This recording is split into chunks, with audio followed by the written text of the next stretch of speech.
At TRG, we believe people do, but data informs. The sector has access to more and more diverse data than ever before. We're asked all the time for the latest data point to measure, and yet, arguably, we're drowning in data, while at the same time asking for more. What are the most important audience metrics that organizations should focus on? Welcome to Leading the Way. So folks, if we're drowning in data, and there are still perceived gaps in data, what would you say are the gaps in data that we have today? I would look to you two. You two are having regular, everyday conversations with the field. I don't think we actually have gaps in data. We don't know where to focus on data. We have a tidal wave of data that comes at us on a daily basis. So we are not lacking in data in any way, shape, or form, but where to spend our time and focus on what's going to make the biggest impact for organizations. Totally. So, and that is one of, as our CRMs have evolved, we have more tools at our disposal. It's amazing what we do with it is really the important thing. I'm always inspired by the book Moneyball, that at the end of the day, it's about baseball. I know nothing about baseball, but I read this book. And was inspired by it, and it was essentially the story is a team that couldn't win, and they brought in a statistician who said, "You're trying to hit home runs and score goals, points, whatever you all want to call it." And they looked at the data and they said, as long as you can get on first base, the stat of getting someone onto first base is the greatest. The most important data point. Is the most important data point. So for arts organization, what is the most important data point? Brad Carlin. Important in terms of action, right? Which at the end of the day is the most that's the best data. It's the data that's going to drive us towards action. Is pacing by segment. Most organizations have some way of knowing how are we doing, how are our sales, how is that to goal, and maybe are we where we want to be with those two metrics. But to go one layer deeper to unpack that by segment and just by really simple relational segments. How am I pacing with my new customers? How am I pacing with my active existing customers? And how am I pacing with my lapsed customers? If we know that, even in the most simplest way, it can immediately impact updates and changes and adjustments we might make to our campaigns. Would you do that on a per production basis or over a season? How granular would you get with measuring that? As granular as the campaign. Right. So if we're talking about a show and we're pacing a show and I want to think about it towards action, right? At least within a campaign, I would scale that data down to a show for that show's campaign. We should be thinking about that across an entire season as well, and then be thinking about for seasonal level campaign activity where we might decide to focus or adjust. But it is scalable. We would want to be really clear. Name those segments again. Your active customers, so those who have already transacted with you within the past 12, 18 months. Your new customers, right? Pretty self-explanatory. And then your lapsed customers, basically those who are just now coming back after their last purchase having taken place more than 18 months ago. Right.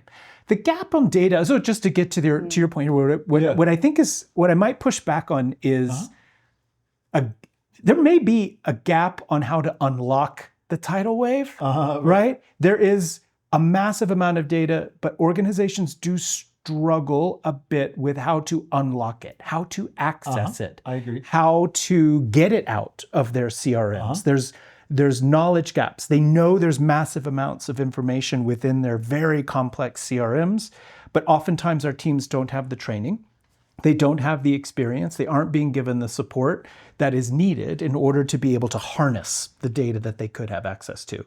So maybe the gap is a knowledge gap. It's not as if there's data points out there we can't get our hands on, but the gap might be a knowledge gap. Yeah. And maybe organizationally, what you just mapped out isn't being used across the organization. So it's hard to prioritize or get the resources you need to help mine those data points out or create the systems and tools to make that happen. And then the challenge that can happen if you do invest in someone who can unlock it. I think of a client I'm working with right now.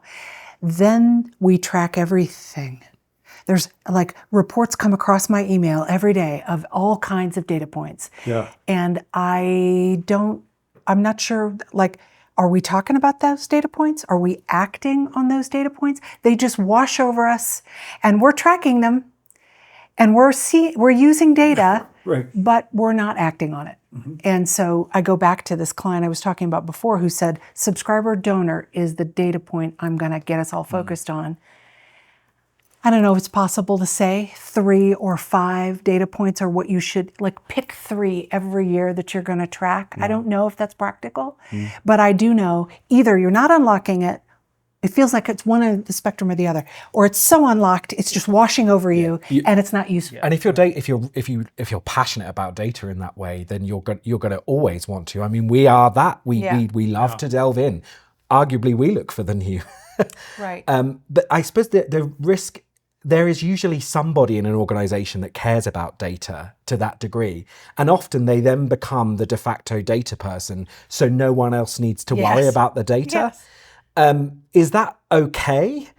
Or how can, if you're a data-oriented person watching this and I've met them, they're frustrated that nobody looks at the data that they put so much time and effort into. How do you get that? How do you get the rest of your organization on board to valuing data and wanting to obsess about those 3-5 metrics? Well, you think about what you described at the North Carolina Symphony. It's process and systems.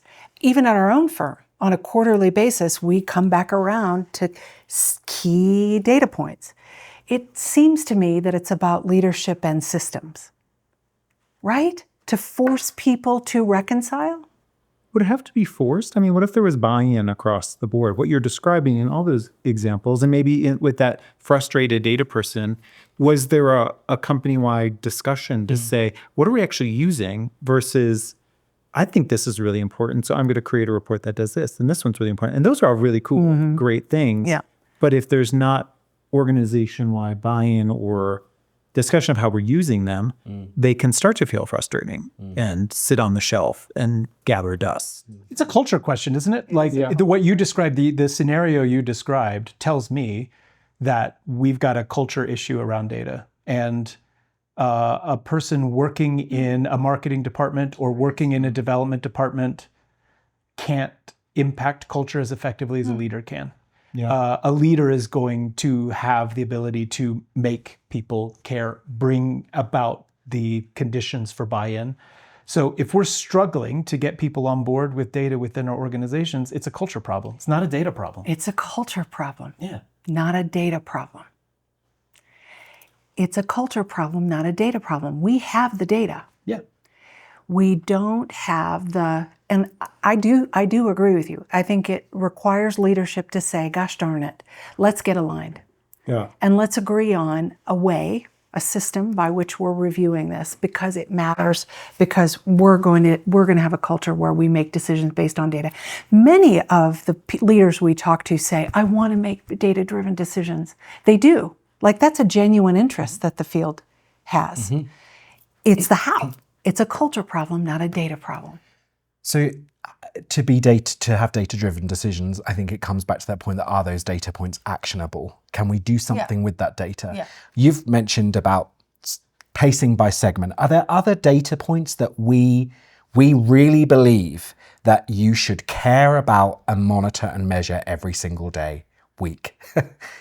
What else other than pacing by segment? What would you say? Look, you've got to know this data point. You've got to know your first-time buyer retention numbers. Yes, absolutely. What else? I'd also say we get so hung up on dollars that we don't look at units on a day-to-day basis. Or many organizations, you can say, oh, did you hit your target X, Y, or Z show year? Right. And the answer is always a dollars one. It's not a units number one. And you could win the day on dollars by just raising prices, but actually see your units. That happens regularly. That happens regularly. So adding units into the discussion of what success looks like in that top line, dollars and units, that dual view is necessary. Absolutely. I think there's two more, not to make the list too long. So pick and choose, right? But of course, frequency is critical, and frequency measured in the way of just understanding how many people come once, twice, 3 to 5 times, more than I'm 5 going to break times. out to a song. Right? Yeah, that's right. So it's just really understanding frequency rates across your organization. But here's one that drives people crazy because it's hard work. And it's sometimes boring. It's conversion rates. Love gosh. conversion Rates, right? Everyone loves to get the work out, get the communications out. They hate then having to measure and evaluate how it performed. And oftentimes that can be incredibly informative to help us create more effective and more efficient campaigns. It's the thing that I find working with clients on both sides of the Atlantic, the thing they struggle with the most is we can develop a really solid campaign plan, can be very strategic and segmented. They will execute on it really well. And the part where we drop the ball on is going back and really documenting and measuring and understand what conversion and response rates were. What do you mean by conversion? All right. So for a conversion rate, we would want to look at within a particular segment of those who we reached out to across the course of a campaign, how many of them took the action, bought the show, bought the subscription, made the gift, made the donation, right? Who are we converting? Versus a response rate being very focused on a particular singular communication within a campaign. We have to kind of look at both. Sometimes we can learn a lot by just sending one email or one direct mail and understanding the response rate from that one piece. Other times it's helpful to zoom out and look at how a segment has performed across an entire campaign, how many of them have converted. And we can use that data to predict the future as well. Yeah. Based on what we've seen, we can start to predict by segment what we might see in the future from Brad's totally investing in these right. campaigns. It is the tracking of the did it work? It's the down and dirty. And where Everybody's did looking it for the work? sexy metric, for the easy metric, for the one magical metric that's going to unlock their financial potential. But like oftentimes it's the nitty gritty, dirty, boring stuff that we need to get better at, systematize, make it about culture, however we need to address it. If we don't really understand response and conversion rates, we've got no idea if all that money and effort we're putting into our marketing campaigns is actually being deployed efficiently and effectively. To your point, you said it's a lot of hard work to do. And I hear also our systems, it's really hard to get that data out of. So is there a way to make it easier? Do I have to bring a third party in? Do I have to pay extra for it? It kind of depends on CRMs, to be honest, right? It depends on your email system. It depends on how your CRM works. I think the easy way is to build a habit around it, regardless of what the system is. Honestly, I wish there's shortcuts on some things. And sometimes there aren't shortcuts, there are habits that we build. And designing systems around the tools that we have and then building good habits and good discipline around using those tools in ways that we know we should be doing. I want to gamify it. Leaders would gamify it. I want to gamify it. Incentivize it. Do you still talk about cost of sale as a top metric? Oh, for sure. By campaign, by segment, by show. How much are we spending and what's the return? Just that divisible math and understanding it. And the question we've been asked since the beginning of time, what's the ideal cost of sale ratio, right? And for philanthropy too. Right. Understanding our investment. I can't tell you how many times I've worked with clients who basically don't have a budget to invest into generating the annual fund revenue that they have to generate every year. That there's a complete disconnect between, now they are spending money, of course, but they just kind of think about it, oh, well, I have a postage budget. I have a printing budget, yes, totally. right? And I'm like, okay, so let's start there, right? Let's start understanding what that investment is and how it is connected to the dollars or pounds that you are, euros that you are generating from philanthropy. I guess it's got me thinking about which data points. Look, cost of sale is a data point that, for me, when I talk about it with clients, is often shocking for them. And in fact, for marketeers especially, marketing teams, put their shoulders down. I remember one story about us sort of presenting to a client and saying, I don't know how you managed to achieve so much with such a low cost of sale. You are like 5 cents is generating every dollar. And you're like, any other business, if someone turned around and said, Jill, every time you give me 5 cents, I'm going to give you $1 back, you'd do it over and over again. And yet we just turn the tap off all the time. And so, yeah, this client was sort of like, thank you, Right. because every season my marketing budget is being cut Right. and I'm expected to generate more revenue every single season. And it's an investment metric, not an expense metric. Right. And the fundamental truth is that it costs more to acquire than it does to retain. And so when people ask the question, what's the ideal cost of sale? One of the first questions I'll ask is, are you working to hang on to most of your audiences? You're pretty full up? The answer is always no. Or are you looking to grow? Mm-hmm. And if you're looking to grow, you will have to invest more on a cost of sale basis. You will have to. And that's the point of recurring revenues, because it drives down that cost. What other data points get a reaction? Some of them are seasonal or moments in time. A really interesting one that right now is per capita revenue or average gift size or average subscription amount through the lens of inflation rates. Because it's really interesting to see how much inflation, we all are experiencing it, has gone up.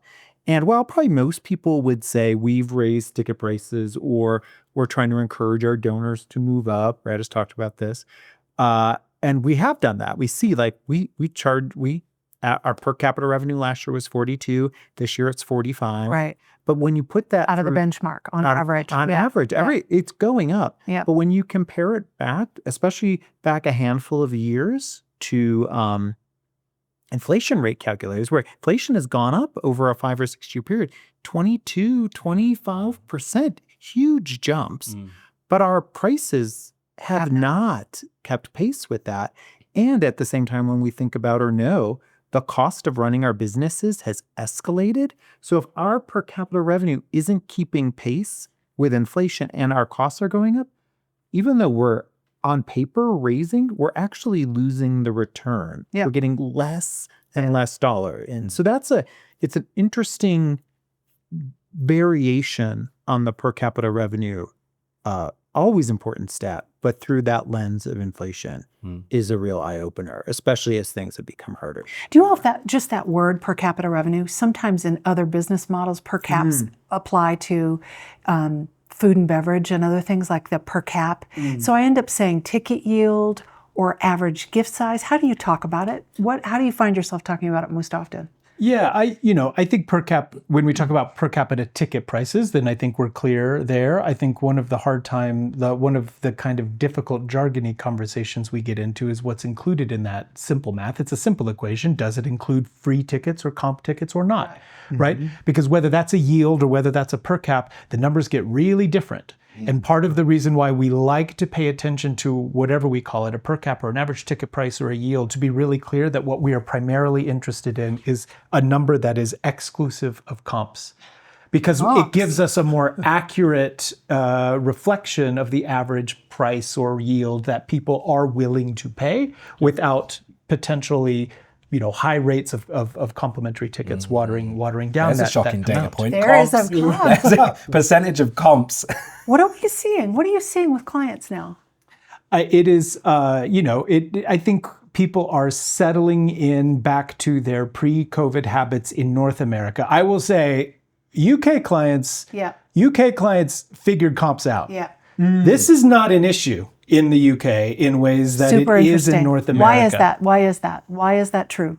I think they have had less reliance upon philanthropy from individuals in order to support the business model. Yep. They have had to rely more on paying customers in a way where for many North American organizations, the revenue generated from tickets is dwarfs in comparison, that if they fall short on a budget, there's a donor or there's a grant that they can go get to help kind of to fill a gap. We haven't put the same kind of pressure on ourselves about building ticket buyers who buy regularly. Do producers have an impact on comps?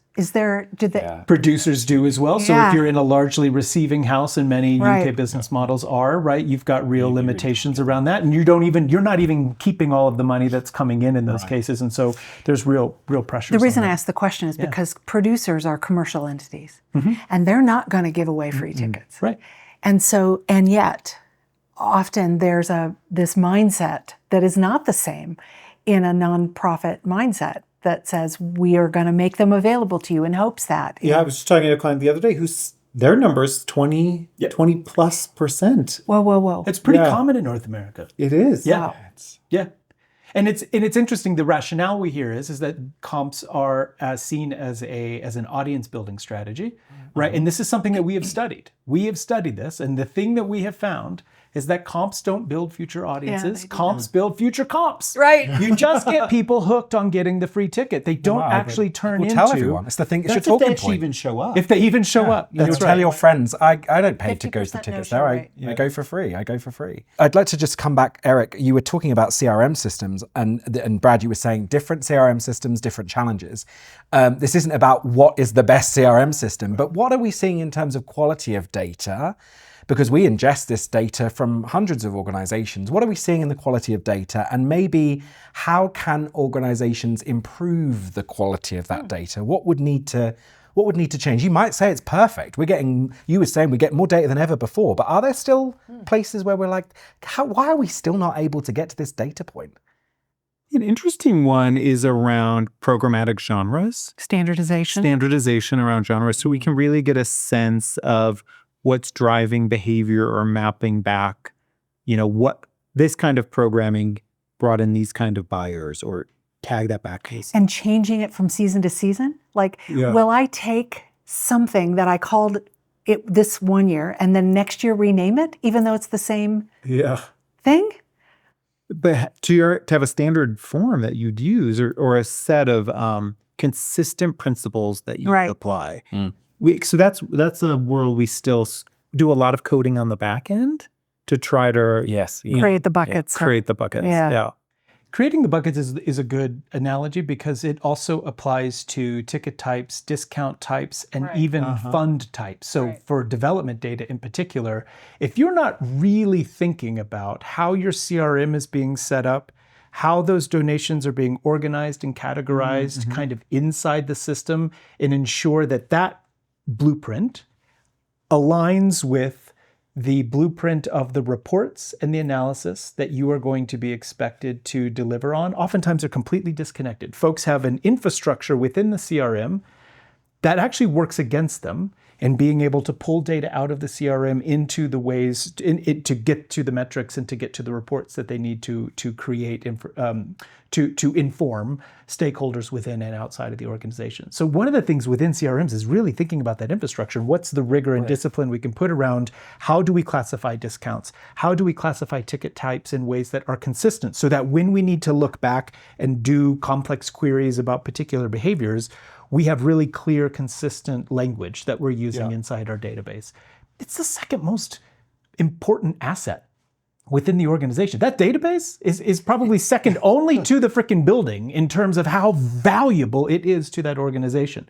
And are we investing the same level of care and thought and strategy around what's going in and what's going out? And are we keeping it healthy on the inside? Are we putting a new roof on it? Are we repairing the plumbing when the pipes go bad? Right? How are we really putting attention into the CRM in ways that we are putting into our beautiful buildings? Yeah. And it's not just marketing's responsibility to take care of it, or one department. You said that point. You make such a really good one. And how organization-wide it feeds and informs and helps, and it often gets put off to the side as, well, that department will take care of it. I wonder what the future of technology and the impact of AI is going to be on. We've got all these disparate systems. Often we've got venue booking platforms, we've got CRM systems, we've got spreadsheets, all sorts of, and big, heavy digital systems which have stored years and years of data. Do you think we will see a time soon that we will begin to really truly leverage the opportunities of AI in our all organizational data? I do. I don't know how, that's not my expertise, but I do know, as I listen to even team members on our team who are using AI to do some of this work with data coding, and the power of AI to create the standards. I think the systems and firms like ours are using it, and there will be tools that are delivered to the field that will make this work easier. I believe that's true. I'm more skeptical. Just about this. I hope I want to be wrong about this. But AI is such an emergent tool in technology. It is on such the cutting edge. Our sector doesn't have a good track record of being able to jump on the cutting edge of a technology to make their businesses better. This may be the chance for us to be wrong. How long did it take us to get good at selling tickets online? How long did it take for some organizations to have a functioning website that could show up and work well on a mobile phone? And here we are trying to talk about, could we tap AI to make our data stronger, smarter, better? I sure hope so, right? But our track record isn't there. And so I do wonder how much of this kind of needs to be a shake the shoulders moment to kind of say, sure, would love to get to AI and would love to use that to get my data better within my organization. But I tell you what, many organizations' websites and ticket sales processes and mobile apps and things don't meet the muster of our peer organizations outside of the not-for-profit sector, right? So chicken and egg conversation, maybe, but maybe we actually need to have some hard conversations about, before jumping to the next technology, what are we doing to make sure that our websites and our communication platforms are at 2018 standards as opposed to 2028 standards? That is totally true. He is totally right. And I think AI is going to be done to people. To us, yeah. I think it won't even, I don't believe that any of us have the expertise or even interest in understanding it. It's complicated. And I don't know how to do it, but Microsoft is going to build AI into all the tools I use. And I think the question is, will the suppliers that provide services, will they adapt it? Well, the CRMs actually. Yeah. Overall, I mean, CRMs, we're so stuck. We just talked about it, like setting up the reporting, getting this data out of the CRM. It feels like it actually will become easier because the CRM That's my belief. To ask questions of the data. Right. It's like, what if you can this probably sounds like an outdated thing to say, but what if I can't, as the head of marketing, I got into the office tomorrow and said, show me all of my first time buyers from last night's concert. Right. Without having to do the segments and pull it through. Right. Yeah. Like the system, it will evolve, to your point. Stu Nicole on our team just penned a blog that went out just recently. And he said, look, technology is a place where our sector is woefully behind. And when I think about this conversation we're having, you need to invest here and here and here and here, and I add technology to the list, it's like, okay, come on, TRG. Right. And yet, for crying out loud, our websites don't do what they need to do. Our applications don't do what they are not to 2018 standards. I'm just sitting here imagining us watching this back in 5 years' time and how different the landscape is going to be. With to use one of Jill's phrases, that was cute. Yeah, we're going to let go. Look how it was a nice conversation. I want to talk about another data point, which is anecdata. And those sorts of conversations that we have. Most people in the sector have a wealth of knowledge and experience, and we've all been in it a long time. And so we have strong convictions about what we should and shouldn't do and how things do or don't go. Where do you think that in running an arts organization, that the experience and knowledge should take precedent over actual hard data? How might you characterize the tension between that? Well, we talked about one earlier, which is in programming. Your experience in the art of programming is in fact an art. And there's creativity and spirit. I also think experience brings things to a conversation and can be 1 + 1 = 3. Yeah, it can make things efficient and faster because you've been there before. And that it's one of the values of keeping our staff, our employees. They understand our rhythms. They understand when things need to go out. They understand and have talked to probably, especially box office, have talked to so many of our customers and patrons. Yeah. We are also in the relationship management business and understanding and knowing that those elements is more than data. The flip side of that is that anecdata, like the box office often, all of us will say, oh, this is really a problem. This thing is really failing. They're really complaining. right. And then when we say, just keep a little log about the actual number of complaints you get, then you know, that's 1 + 1 = 3. There's something, but it's actually not. It's sort of the marriage of data and experience that really tells the story. Right. And the people who are confident enough to say the data is going to help me understand, and I'm going to marry that with my experience. That's where the symphony starts to really sing. You know, we study this data from the benchmark, the arts and culture benchmark, and we've been reporting for many years now about the number of the data trends we've just been talking about. One of my favorite ones to report on or talk about is, are people buying later? Right. And like every single person I will ask that question to will say, yes, people are buying later than ever before. Right. Yeah. And when we look at the data in 2023, the arc of buying timeline was identical to pre-pandemic. Now, that being said, I think people were always buying closer to, it's not like there was this big luxury of people buying single tickets. What's fascinating is, so it's almost identical. 2024 got earlier than pre-pandemic levels. Not by much, but still that it is, it is like ingrained that people are buying later than ever before. And what is that phrase? Knowing just enough to be dangerous. When you make choices about how you're investing your time and resources, migrating to a late selling model means you're not building enough impressions and getting your story out in front of people early enough to really impact. So you have to be able to bring both of those things together, your knowledge, your experience, and your data, or else there is danger in just following the anec side of it. Yeah. So you were all nodding. I think what we're saying with leaders and anecdata is we're data informed, and we use that to inform our decision making. How can we ensure we have cultures that are data informed, not data paralyzed, and that are driven with the simplicity that we started this conversation on? What are things that you would say that leaders must do to ensure a culture of data-informed decision-making? It's culture. You said that. I think you have to build a manageable, digestible data culture.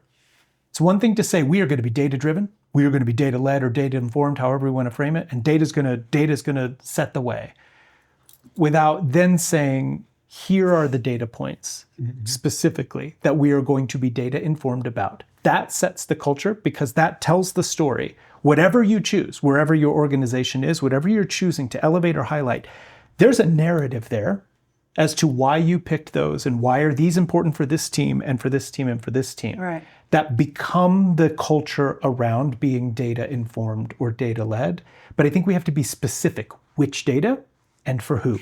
Different data points for different teams. Yes. It has to be. But a manageable number. Like this needs to be, this is not a novel of we want this and this and this and this and this report and this report and that report and this one quarterly and this one weekly. Yeah, right. It needs to be, a handful. It needs to be your elevator pitch of we're data informed, because I could run down the list in 30 seconds and tell you we watch this, this, this, and this. This team looks at this team looks at this. And across all of those handful of metrics that I can spout out on an elevator, I know my organization is making decisions based on those things. Okay, one more question for each of you before we finish. What is one metric that every arts leader should check first thing in the morning? I'm going to start with Jill. First-time buyer retention. And the reason is because we're acquiring so many new households right now. I think we must be obsessed about how many of them we're hanging on to. Eric. Not just how much revenue you made the previous day, but how many tickets or gifts or whatnot. Get your unit in addition to your revenue, because revenue can hide a bunch of cracks in how you're succeeding, and the units will help you understand if you're succeeding with getting as many people in it as you need to. Great. Brad. I'd be looking for the proportion of customers who have attended more than once within this particular season, because I want to understand as we're moving along through the year, what's the frequency, Kenneth? What are we seeing here in terms of the number of people? How effective is my team at building just people attending twice? Not that will lead to subscription and donating and all the other things we've been talking about. I just want to have a keen sense of getting people to attend more than once within 12 months. No one is tracking this. Not close enough. This not close enough. This is the one. Thank you for joining. Hope you found some new metrics that maybe you're not measuring that you will start after this episode. And we'll see you next time.